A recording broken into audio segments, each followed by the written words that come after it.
Welcome to another DeVance unboxing video. I'm Matt DeVance. It's my wife Dana DeVance. Hello. We're going to be unboxing the Macintosh C12000 today. So this is going to be pretty fun. Please, if you have any questions or comments, leave them below. And also click the like and subscribe button. So let's get into it. The C12000 is Macintosh's top of the line preamp. It's a two-box system. The reason they do two boxes is because one houses the audio electronics, the other one houses the power supply, which can inherently cause noise into the system, which is why they have separated those out. This uses Macintosh's hybrid drive technology, which means it has the choice of solid state or tube outputs. So pretty cool stuff. So let's open it up. You ready? You got your knife? Let's do it.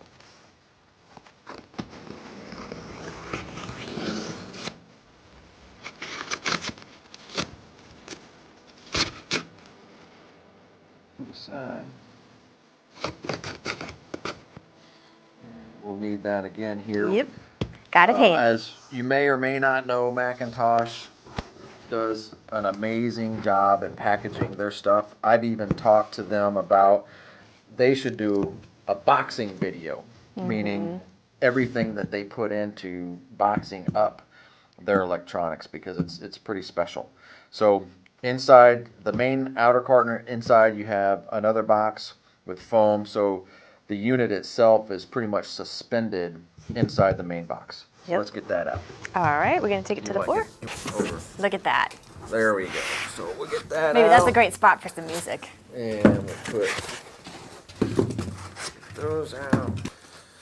One thing about Macintosh as well that you'll want to do when you purchase a Macintosh piece of electronics is you want to hold on to the boxes and all the packing material for multiple reasons. One is if service is ever needed, then you can package it all back up as it was when it was new, and it can be shipped to wherever it needs for service, preferably the factory, so that nothing gets damaged to and from.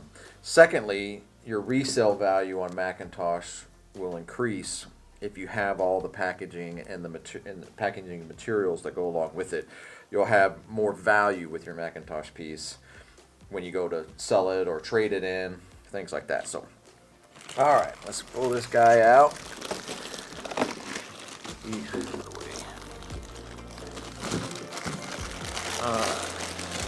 It's going to be on your side then.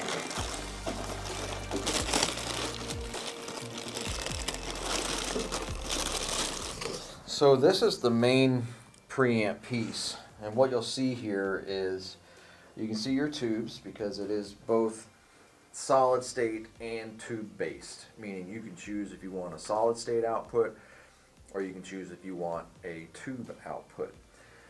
So this is the main audio circuitry and everything like that in this piece. So as you can see here, you'll have your meters, you'll have your tubes. They also have a great output for headphones, so you should be able to, almost any headphone you want, it'll match those impedance for you and give you some great sound on your headphones. Turn it around here a little bit. You can see your outputs that it has. It's split down the middle, so you actually have your left circuit board, all your right circuit board, and it's separated to also reduce noise as well. And these would be your outputs for choosing, I want solid state or tube. You choose one or the other, which is pretty awesome. They include little bridge cables that go to the power control unit. You have your choice of moving coil or moving magnet phono stays. Pretty awesome.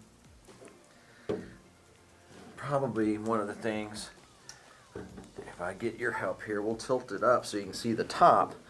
The top is pretty special, and you get to see your left and right inputs and output stage, which is pretty nice. So if you have the availability to have this on display and it's not in a rack, that's pretty great to be able to see that as well. So this is the first piece. What we're going to do now is we'll put this aside and we're going to open up the control section so you can see that as well. Yeah. All right, now we're gonna unbox the controller portion, the box number 2 of the preamp. So,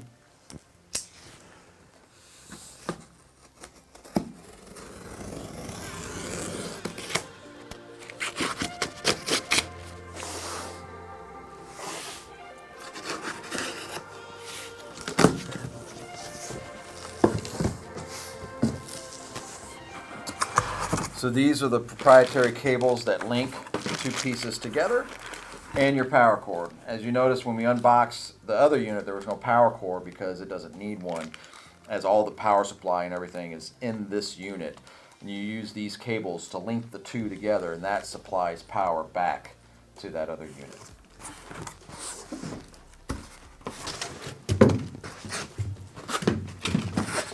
It looks like your control unit. It's going to have your manual, it's going to have your remote control, as well as you saw the power cord and the connection cables.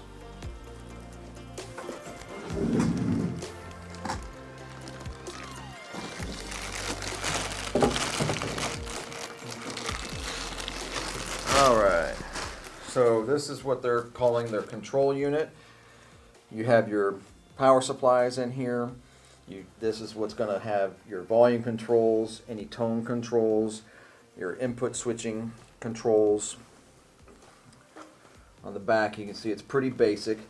Power, there are 2 connections to go to the other unit. And then if you have a Macintosh system, you have your power outputs here that are controllable to turn other Macintosh pieces on or off. And get your help here again. On the top, you can see what they have is kind of a diagram on your outputs, left and right, going to your other unit. So let's get the 2 units together.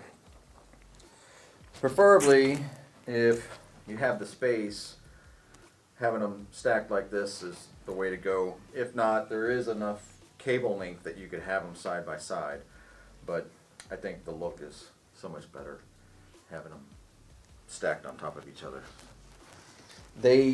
Since this is Macintosh's 75th year of being in business, they're releasing a 75th anniversary edition of this. They're making only 75 of them. It's basically the same unit, but it's going to have some 75th anniversary markings on the handles here, and I believe they're going to put it's kind of their new thing they're doing with a logo that says 75 on the top there as well. So it's just a little bit more expensive because it is the 75th anniversary edition, and they're only doing 75 of them, but it's the same unit regardless. So thank you for watching this unboxing video with us today. We're going to get this hooked up, get it burned in, and hopefully come back to you with some reviews on what we think about it so far.